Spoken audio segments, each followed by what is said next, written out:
Salamat po sa mga taong nagbabahagi ng salita ng Diyos sa social media. Lagi ninyong sineshare yung mga homily namin dito. Salamat sa inyo. Baka hindi ninyo alam, yung binabahagi ninyo na salita ng Diyos ay nakapagbibigay ng liwanag sa isang taong dumaraan sa dilim.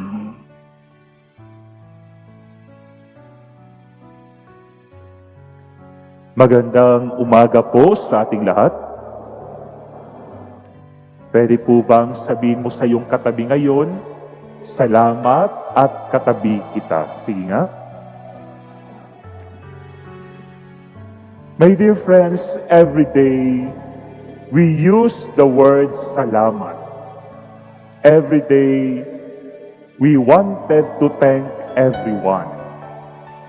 When we say thank you, well, first and foremost, it's a basic etiquette for us. We have learned that since we're children. Our parents taught us that we have to thank God or maybe persons who in one way or another have blessed us. Palagi tayong nagpapasalamat.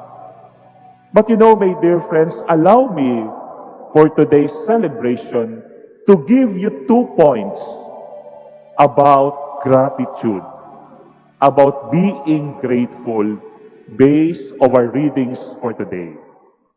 First, gratitude is an act of ardent faith. Gratitude is an act of ardent faith. Ang pagpapasalamat po, mga kapatid, ay tanda ng isang marubdob na pananampalataya. In our gospel today, we heard that Jesus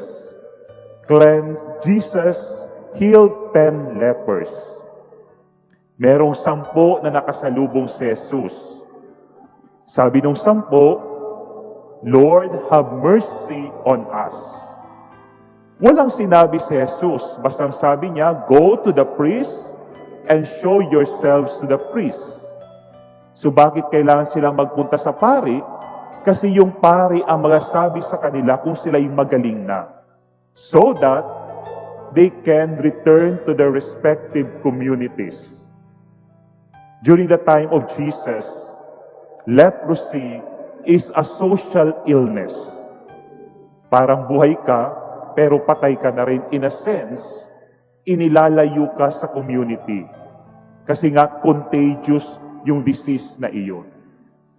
And then, after being cleansed, the 10 lepers, one of them returned to Jesus. At nung bumalik siya kay Jesus, anong ginawa nung isang leper? And take note, he is a Samaritan. Hindi siya isang Hudyo. Ang ginawa niya ay, he praised Jesus, and then, he prostrated and exclaimed, thank you, dear Jesus. Nagpasalamat siya. Bakit siya nagpasalamat? Because he wanted to acknowledge the goodness of God. And starting that time, he began to build a good relationship with Jesus. Pag nagpapasalamat po tayo, kung sabihin po, nakikipagrelasyon tayo sa Diyos. Pag marunong tayong magpasalamat, siyasabi natin, totoo pala may Diyos. Sabihin na ho natin everyday, meron tayong ups and downs, pero we will not end a single day without thanking God. Because we build a good relationship from Him based on our faith. Nararamdaman ho natin yung pag nagpapasalamat tayo sa Diyos. Lord, itong araw na to, medyo hindi maganda, pero hindi mo pa rin ako pinabayaan. Lord, yung araw na to, maraming challenges, but still, I'm alive, I'm with my family. Diba? Ganun ho yung pasasalamat. Yung pasasalamat, produkto yan ng ating marugdog na pananampalataya sa Diyos. Yun po ang dapat natin palaging iisipin. Sa ating pagpapasalamat, lumalalim ang ating relasyon sa Diyos. Second, my dear friends, gratitude is the memory of the heart. What does it mean? It means that gratitude is not only a fleeting thoughts or a fleeting feeling, but it will remain forever in your heart. Pag nagpapasalamat ho, gusto sabihin, dala-dala mo yan habang buhay. Pag marunong ka magpasalamat, sabi nga, yan ay titingalain mo. In our first reading today, Naaman, a servant of the king of Syria, was healed also of leprosy. Narinig natin yung first reading, no? Si Naaman. Si Naaman, meron siyang leprosy. One time, madaldal yung kanyang slave. Minarites siya. Sabi sa kanya, Sir, meron po akong kilala na isang prophet. Magaling po siya. Magaling daw po yung Diyos niya. Baka pwede pong lumapit kayo doon at malay niyo po, gumaling po kayo. So at first, Naaman was a little bit hesitant. I'm an officer. Why should I have to come to him? Dapat siyang magpunta sa akin. Pero sabi ni Naaman, itry ko nga. So he went there and he met Elisha, the prophet. At sabi sa kanya ng prophet, ganitong gawin mo, 7 times maligo ka sa Jordan River. Ito na naman si Naaman. Sabi niya, bakit ako maliligo dyan? Ang dami naming magagandang river sa Syria. Bakit yung Jordan River na yan? Kaya liit-liit niyan. But still, he followed the order of the prophet. So he plunged there for 7 times. Then after that, he noticed that his skin was now feeling, and is feeling better. Okay na yung skin niya, nawala yung kanyang leprosy. Nabigla siya. Kaya bumalik uli siya kay Elisha and he thanked him. Sabi niya, ito may ibibigay ako sa iyo. Sabi ng prophet, hindi na kailangan. But Naaman insisted. Sabi ni Elisha, wala na, okay na yan. Sabi niya, isang request ko na lang po. Pwede po ba akong humakot ng 2 balde ng lupa dito sa inyong lugar at dadalhin ko sa amin? And from that now on, sabi niya, I will not worship my God anymore. Instead, I will worship your God. Nakita natin, no? Na-convert siya dahil sa kanyang pasalamat. Kasi yung pasalamat ni Naaman, sabi niya, habang buhay ko yan tatanggapin. And because of that, he had a conversion. From now on, I will not worship anymore my God. I will worship only your true God, the God of Israel. Mga kapatid, ganun po tayo pag marunong tayong magpasalamat at sinasa puso natin.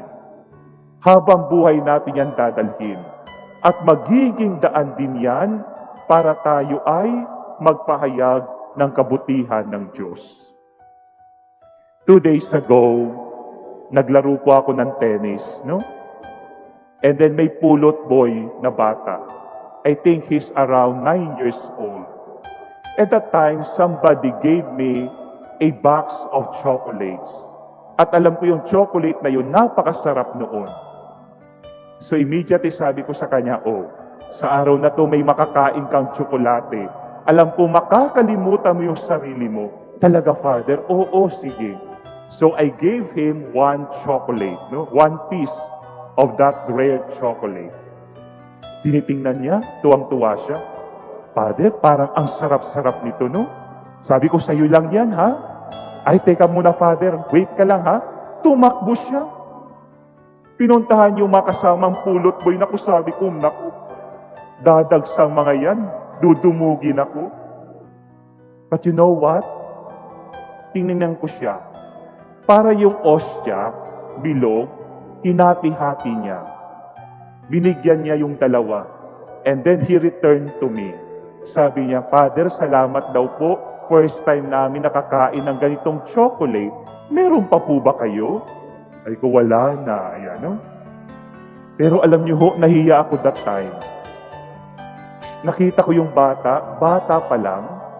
Siguro he treasured that so much from him. Sabi ko nga, di ba sabi ko sa iyo lang yan? Kasi Father, kaibigan ko po yung dalawa. Magkakapit bahay po kami.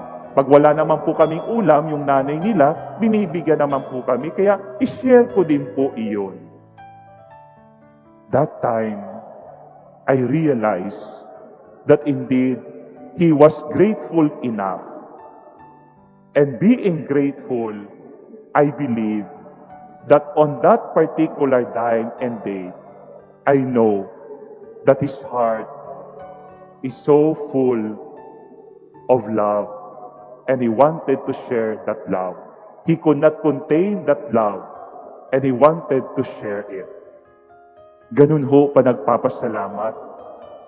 Pag nagpapasalamat po tayo, it means dala-dala natin yan sa puso natin. Hindi natin makakalimutan. At dahil dyan, magsisimula yung pagbabago natin. And so, my dear friends, as we continue the Holy Sacrifice, the Mass, before we leave this sacred place, before you leave your particular seat, maybe you just kneel and thank God. And as you thank God, you believe that it is an act of faith while you are thanking God. And more than else, that kind of giving thanks to God, it reminds you that you will never forget Jesus in your heart, that He will be forever in your heart. Amen.